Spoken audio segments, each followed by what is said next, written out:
Hey guys, welcome back to my YouTube channel. So today I'll be doing a slick back ponytail with some curls in the bundles or whatever. That was a terrible way of explaining it, but yeah, that's the style I'm doing it. I mean, bro, I'm sorry. It's literally 7 a.m. I've been up since like 4 a.m., bro. So just bear with me trying to do this intro. But yeah, so this took about, I don't even know how long it took, to be honest, because like my next client came in an hour early.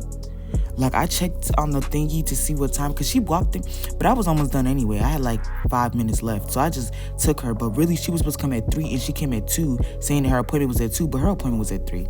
But I ain't even tripped, but that's besides the point. But yeah, this ponytail, I really don't know how long it took, but it was real easy for me to do. It came out mad cute, especially since she asked me to put the curls in it, because at first I was leaving it straight, but she asked me if I could put curls in it, and it came out like being real cute. But yeah, that's about it. I don't think it's anything else. Oh, I'm still trying to like figure out this camera. It's crazy because I've had this camera for so long, and then I never really had this problem of it going in and out of focus. But this whole video, not the whole video, but for part of the video, it's going like in and out of focus, so I apologize for that. But yeah, don't forget to like, comment, subscribe, and share this video, and let's just get straight into the video.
So this is the finished look. It came out real cute. I always call all my hairstyles cute. Like, I just be like, it came out so cute, but it did. Don't forget to like, comment, subscribe, and share this video, and I'll see you guys in my next video.